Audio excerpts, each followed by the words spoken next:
Some families don't betray in the dark. They do it under bright lights with laughter in the air and glasses raised. At a father's birthday, one son gets publicly humiliated and told to pack his bags like he's nothing more than dead weight. And what hits hardest isn't the cruelty of one brother's words. It's the silence of everyone else. When the whole room cheers for it, this stops being family drama and becomes something uglier. A united decision to erase someone's place, their safety, their dignity, right in front of their own father. You teach people how to treat you. When respect dies at the table, what's the right move? Swallow it to keep the peace.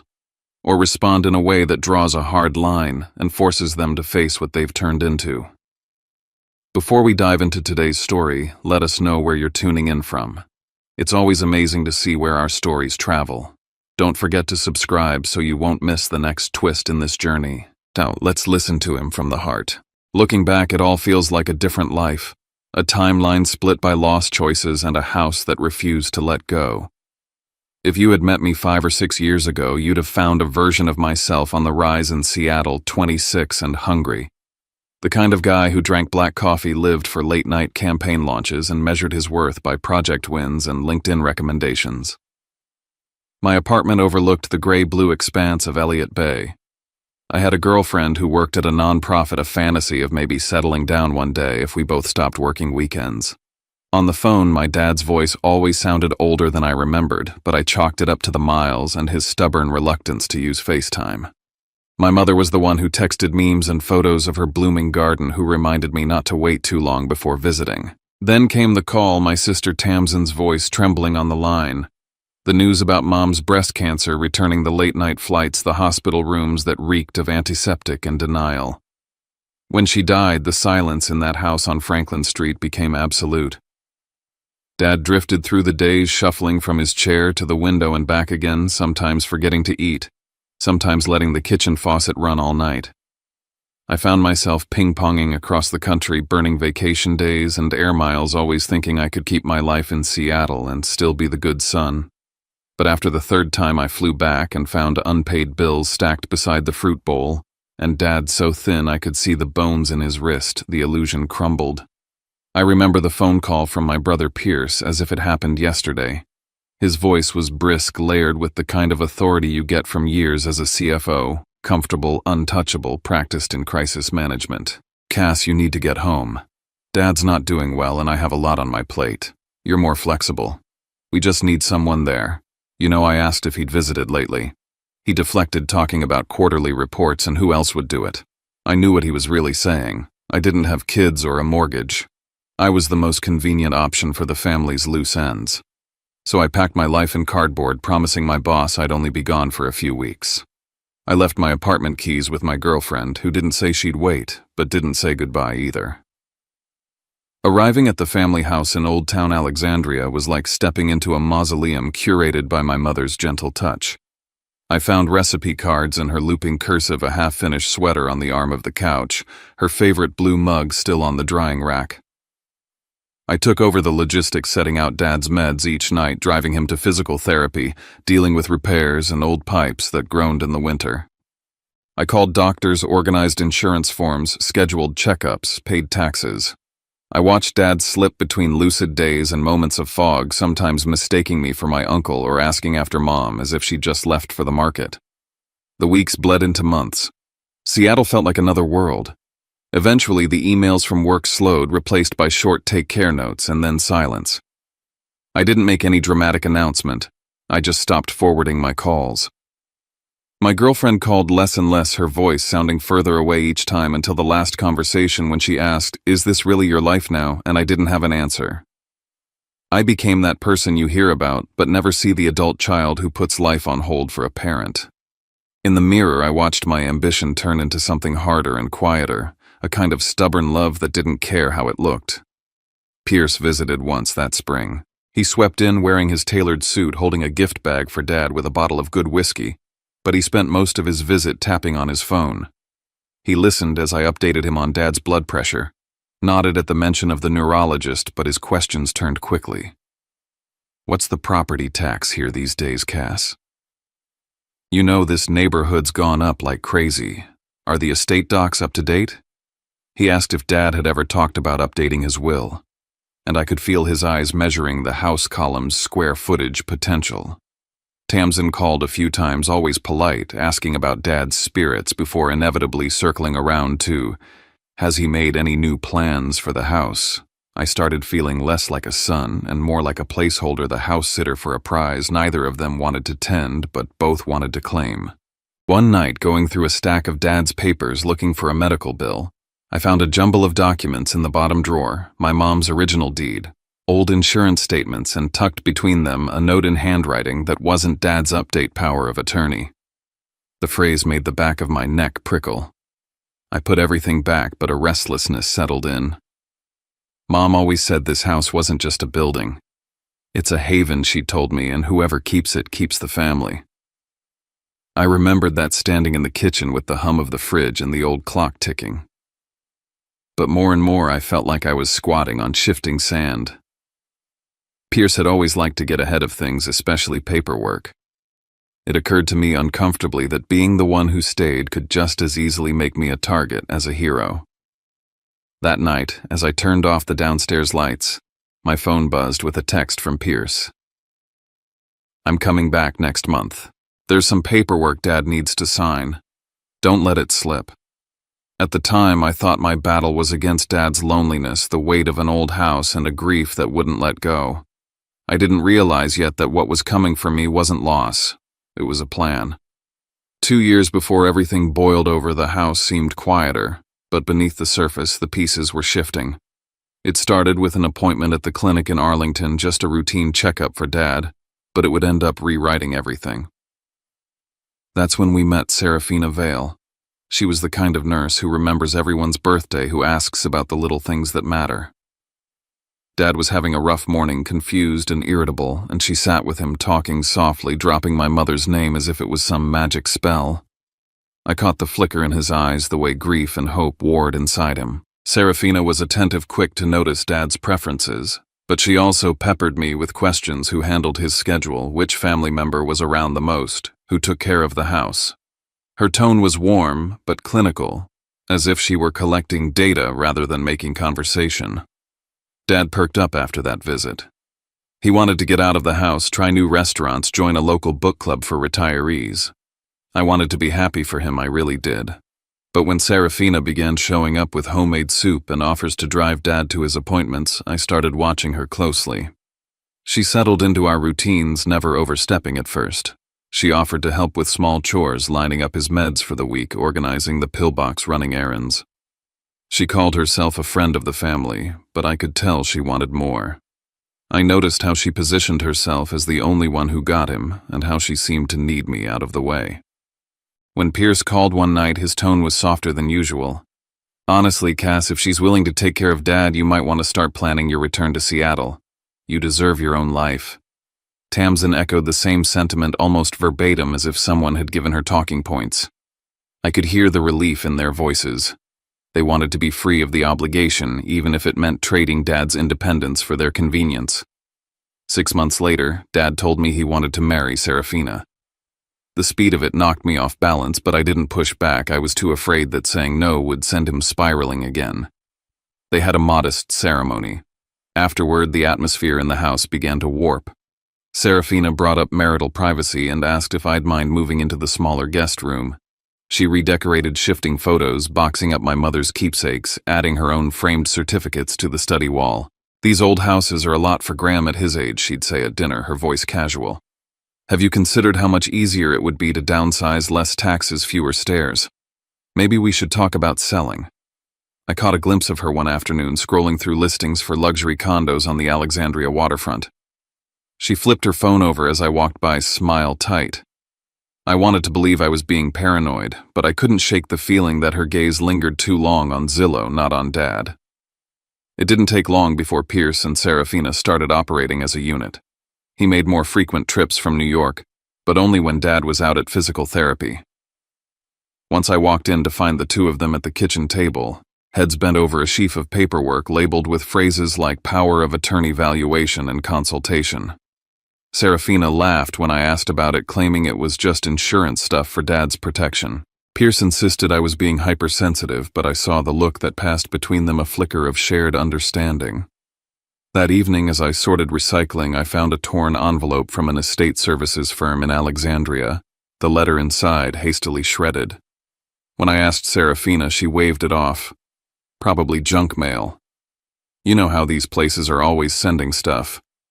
My gut told me otherwise. I started a notebook logging every time Pierce showed up while Dad was away, every change in medication, every new friend Serafina brought around the house. I began to notice that Serafina was increasingly insistent about controlling Dad's meds and appointments, sometimes telling me not to bother, she'd got it covered.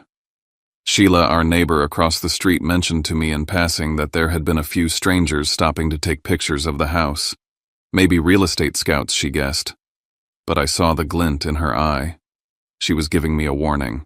Late one night, I stepped out onto the back porch for air and caught the tail end of Serafina's hushed phone call, her back turned to the light. Yes, it's almost time. Just make sure he doesn't catch on. I didn't need to hear the rest. She wasn't talking about Dad. Somewhere between the clicks of her heels on the hardwood floor and the way she closed doors just a little too softly, I realized I wasn't just fighting for my father's comfort anymore. I was being played. And suddenly, I understood this wasn't about care or love or even family. It was about a house, a signature, and who would get to write the final chapter. There's a rhythm to suspicion, a slow, steady beat that grows louder as each new sign falls into place. 6 months before Dad's 70th birthday, our house in Old Town Alexandria began to feel less like a home and more like a stage set for something none of us wanted to name. Every evening after dinner, Serafina would brew a special tea just for Dad, a blend she claimed helped him sleep through the night. I watched him slip under its spell, his eyelids heavy before the end of Jeopardy, waking up, confused about the day or the year. It started small, these episodes, but soon became routine. When I suggested a checkup, Serafina dismissed my concern with a strained smile. He's just getting older, Cassian. Let him rest. One afternoon, I opened Dad's weekly pill organizer and paused. There was an unfamiliar capsule tucked beside his heart medication, pale green and oblong, nothing like what I'd seen before. I asked Serafina, who bristled, assuring me that as a nurse, she knew exactly what Dad needed. Let me handle it. Too many cooks spoil the broth, she said, her tone edged with annoyance. But I couldn't let it go. That night, after everyone was asleep, I slipped one of the capsules into a small envelope, labeled it with the date, and hid it in the glove box of my car. The next morning, I called my old friend Juno Park, who worked at a nearby pharmacy. Juno agreed to meet me after her shift. Under the buzzing fluorescent lights, I handed over the pill and waited as she ran a quick check. She frowned, shaking her head. Cassian, this is a strong sedative not prescribed for your dad.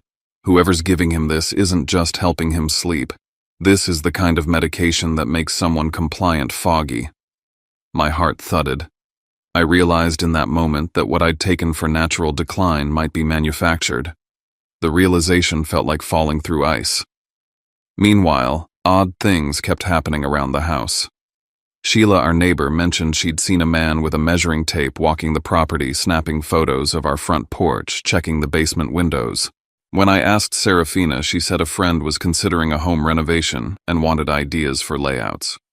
Later, I found a torn real estate brochure in the kitchen trash pages showing luxury condos in downtown Alexandria. The photo of a smiling couple in a high-rise seemed to mock me. Pierce visited more often, always timing his arrivals for when Dad was at therapy or napping. One afternoon, I walked into the kitchen to find Pierce and Serafina leaning over a spreadsheet discussing facility options, listing commissions, and liquid assets. When they noticed me, Pierce's tone shifted, reassuring but condescending. Cass, you're reading too much into this. You need to think about your own life, not just Dad's. But I couldn't look away anymore. Dad started complaining about his bank account, how money seemed to disappear even though he hadn't bought anything out of the ordinary.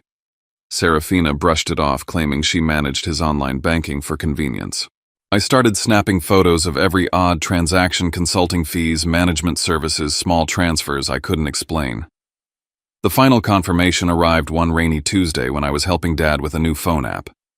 Swiping through his photo gallery, I found a recent image of a power of attorney document, Pierce's name featured prominently. Dad blinked at the screen, puzzled. I don't remember taking that photo. Must have been the day Serafina made that new tea. I slept nearly all afternoon. He couldn't recall signing anything or even discussing it. The weight of what was happening pressed down on me. They weren't just talking about taking control. They were preparing the paperwork to do it. After dinner that night, I sat in the garage with the capsule and the phone in my hand. I could hear laughter through the kitchen window, Pierce and Serafina chatting as if nothing were wrong. I understood then that if I raised my voice in that house, if I let my anger show, they'd cast me as the troublemaker, the greedy son desperate to hang on to the house for himself. I needed more than suspicion. I needed facts and a plan. I pulled out the folder where I kept Mom's old legal files and started mapping out a timeline the days Pierce appeared, the nights Dad slept too deeply, the moments Serafina stepped into the role of caretaker and quietly took over the rest. The evidence was scattered but real. I knew what I had to do. I scrolled through my phone to Uncle Dorian's number, paused, then found Rowan Klein's contact just below. My thumb hovered over the call button. This wasn't about feelings anymore. It was about survival for Dad, for the house, for the truth. The next morning I made 2 calls that would change the trajectory of everything. Uncle Dorian answered first, his voice steady and practical as always. I explained the sedative, the strange transactions, the document on Dad's phone. He didn't ask about my feelings. Instead, he went right to logistics. Write down every date. Who was present? Was your father alert? Do you have the pill? Don't confront anyone. Gather your proof. Don't let them see you coming. Armed with his advice, I met with Rowan Klein in a brick office near King Street. Rowan listened carefully as I laid out the sequence, the new pills, the paperwork, Serafina's sudden control. This isn't a family spat, Rowan said quietly. It's elder abuse, plain and simple. Here's what you need: a third-party medical assessment on a day when your father's clear-headed. You need legal documents, a healthcare proxy, a new power of attorney with restricted authority, and a signed statement from your father about his wishes, all properly witnessed and stored.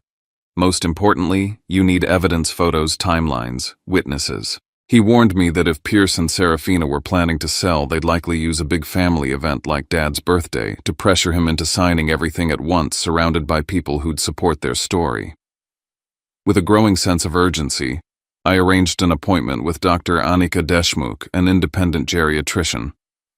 I brought Dad in on a bright morning when he was at his sharpest. Dr. Annika conducted a full cognitive assessment, confirming that while Dad had some mild age-related memory loss, he was perfectly competent when taking his proper medications. She noted that introducing unprescribed sedatives could create artificial symptoms of dementia, clouding his judgment and potentially invalidating any recent legal signatures. Her findings became the first stone in the wall I was building. Juno continued helping on her end, checking pharmacy records for any unusual activity. She traced the sedative back to a single prescription filled under a name we didn't recognize. Likely someone helping Serafina, or perhaps a sympathetic doctor willing to look the other way. The pattern was clear: these pills didn't just show up in our house by accident. Someone wanted Dad subdued.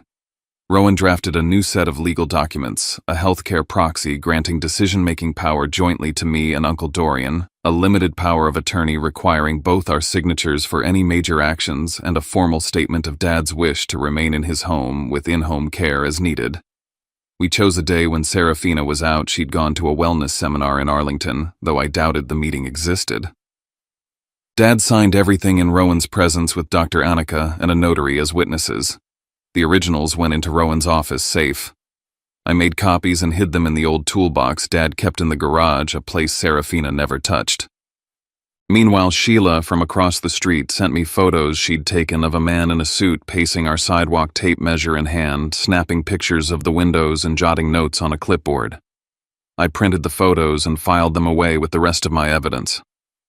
The pieces fit together: Serafina's casual mentions of downsizing, Pierce's spreadsheet calculations, the parade of unfamiliar faces assessing the house like a prize on the market. At home, Serafina's tone grew sharper. During dinner, she'd hint to Dad that maybe I should focus on my own future, that it was time for Cassian to move on. When Dad went to bed, her mask slipped entirely. You can't stay here forever. Pierce knows how to take care of your father's future. You, on the other hand, are just getting in the way. I bit back my response. Let her underestimate me. The more confident she grew, the more careless her moves. Rowan's warnings echoed in my mind. He told me that in cases like these, it was common for abusers to stage a signing at a big family event, using the presence of friends and relatives to pressure the target into compliance. I saw it coming now, the crescendo set for Dad's birthday when the house would be full, the atmosphere celebratory, and the opportunity for manipulation at its peak. Juno confirmed what I feared. The sedatives appeared in Dad's pillbox regularly, never by accident, always timed for days when big conversations about paperwork were scheduled. Whoever orchestrated this was careful, but not perfect. One evening, Sheila and Ben waved me over as I took out the trash. They handed me their phone, showing me a video of the suited stranger measuring our front walk.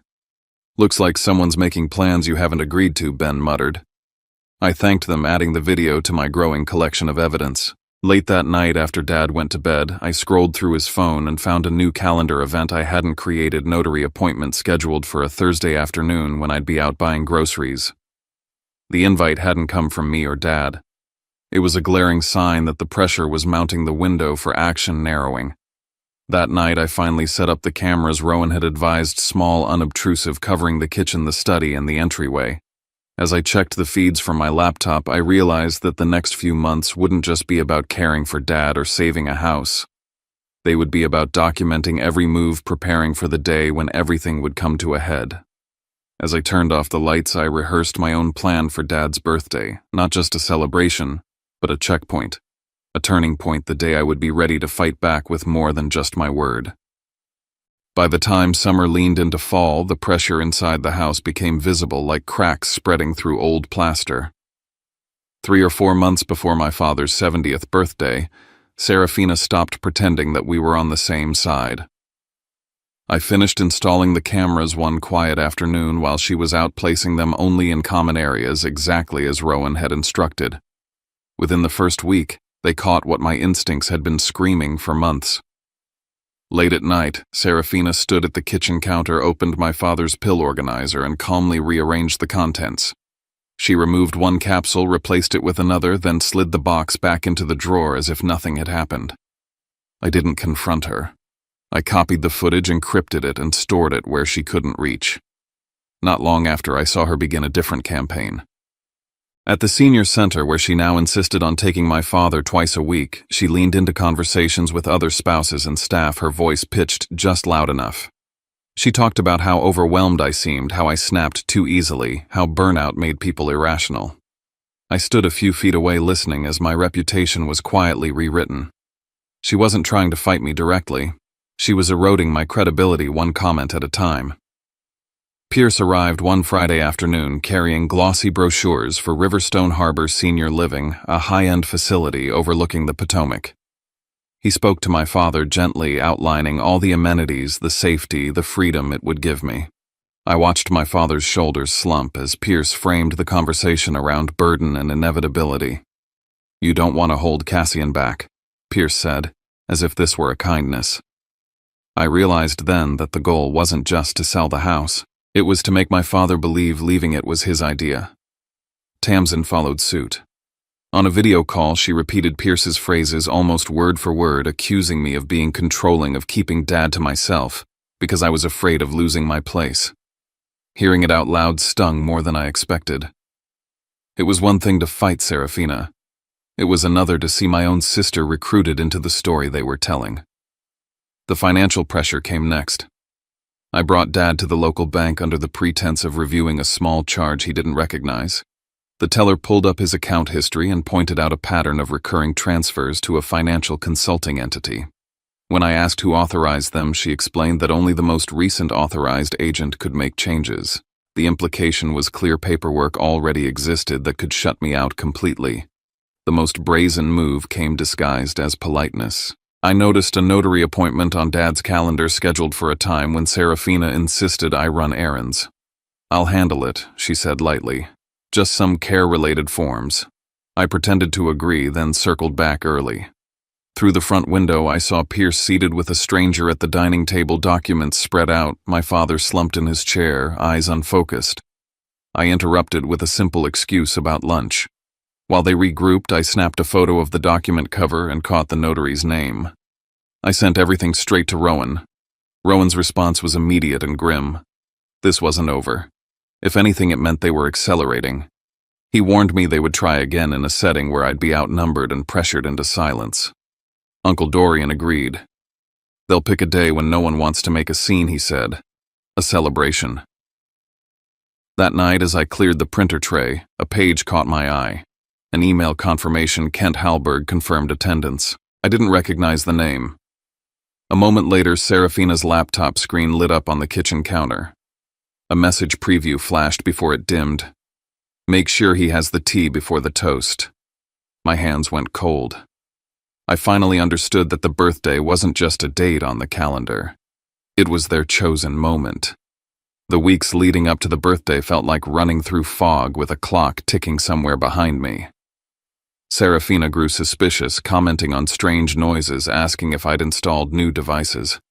I laughed it off, blaming the router and the old wiring, but when I checked the feeds, I saw brief outages where the signal dropped. I backed everything up that same night, moving copies off-site just as Rowan had taught me. Pierce made another attempt to seize control, suggesting a new medical evaluation with a doctor he trusted, someone who could document a sharper cognitive decline. I refused outright.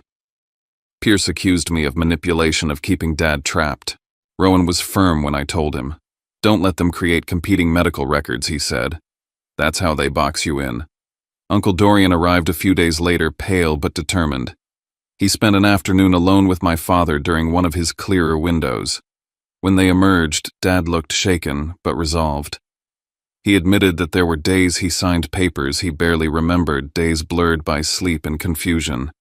He told Dorian and later me that he wanted to stay in his home, that he didn't want to be moved like furniture.